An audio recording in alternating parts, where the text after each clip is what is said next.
Senator Cotton, please. I want to return to what Senator Kelly and earlier Senator Rounds were speaking about, the Wagner Group. General McKenzie, the Wagner Group is a Russian paramilitary organization run by Evgeny Prigozhin, a close ally of Vladimir Putin.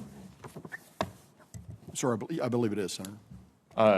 And I know that they're active in Africa. There's also been reports that they've recently been deployed into Ukraine as well. I'll give this to either one of you. The Wagner Group, is it fair to characterize it as essentially an arm of the Russian state? That's my view of it. Yeah, that's my view of it too. Much more so than, say, any American security company would be linked to the United States government, correct, General Townsend? I would agree with that. General McKenzie, this is a year before your time, but I bet you remember it, something called the Battle of Qashm in Syria.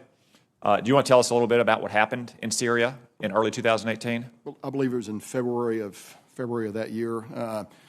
A large group of Wagner-centered fighters tried to cross the Euphrates River down around Deir ez-Zor. We brought them under fire and killed several hundred of them. It was a direct attack on us, and I think we defeated them in a pretty shocking manner that was widely reported. Do you remember the numerical superiority that these Wagner mercenaries had against U.S. forces? It was probably 10-1. 10-1, they outnumbered U.S. forces. Probably. I believe at the time, probably still do, we had a deconfliction hotline set up with Russian commanders in the region, right? That is correct, Senator. And Secretary Mattis at the time testified that we used that deconfliction hotline to ensure with Russian counterparts that these were not Russian soldiers. Is that right? Sir, I believe that's correct. Yeah, I think his exact testimony here was that once we confirmed that Russian did not claim these soldiers as their own, I ordered that they be destroyed, and they were destroyed. Sir, that's correct. What do you think that tells us about the quality of Wagner's mercenaries, whether they're in Syria, Africa, or now in Ukraine? Well, I think it tells you that any mercenary force is going to have a qualitative disadvantage. It also tells you a lot about our capabilities, Senator. Yeah, and also if they're fighting against an extremely determined people that are digging in their heels to defend their homeland, like the Ukrainian army, that maybe we shouldn't think that they or even Russian regulars are 10 feet tall. Sir, I couldn't agree more. General Townsend, I want to return to something that you mentioned to Senator Tuberville, that Africa has vast strategic minerals, which is correct. It's also the case that they're not exclusive to Africa. You can find these minerals in a lot of places around the world. It's just that we have largely declined to mine them around the world, and now it's predominantly mined in Africa. Is that right? That's right, Senator. Senator Kelly and I have introduced something called the Reshore Act with goals to shore up domestic and defense supply chains for these critical minerals. Do you think that China is targeting these minerals in its Belt and Road Initiative in Africa?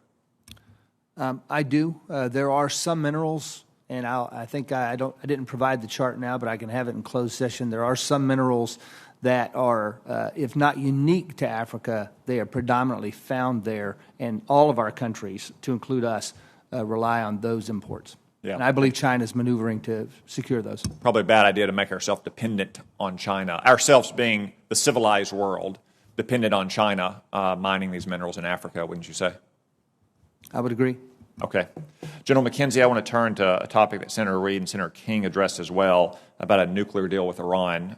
They both asked you kind of in the abstract if it's better to have a nuclear deal with Iran that prevents them from getting a nuclear weapon irrespective of their aggression in the region.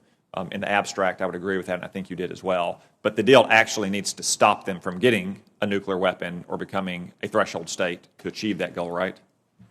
Senator, I would agree. Yes, sir. Yeah, and I would say that just like the 2015 deal did not achieve that objective, certainly the media reports about the directions of the current negotiations wouldn't achieve that objective either.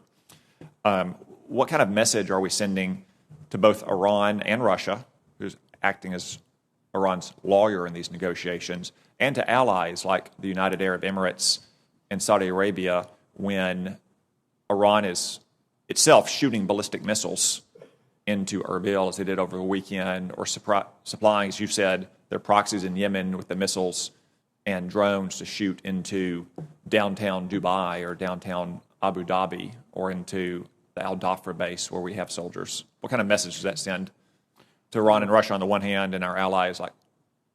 Senator, the primary, my share of the task is to deter Iran from large-scale attacks. And we have had some success doing that. Our success has not been perfect. But Iran has largely been deterred from launching direct attacks on us over the past couple of years. I wouldn't speak for the future, and I would agree that they're actively fomenting malign activities across the region. Their intent is to do it at a low enough level that it will not, in their view at least, disrupt the negotiating process. It is my judgment that's a dangerous position for them to have. And well, that would be the intent usually of weaker revisionist powers throughout history, to always operate right below the level of retaliation and to therefore gradually accumulate more strategic advantage, right? Sir, it's an asymmetric approach that's founded in history, as you noted. All right, thank you. Thank you, Senator Cotton.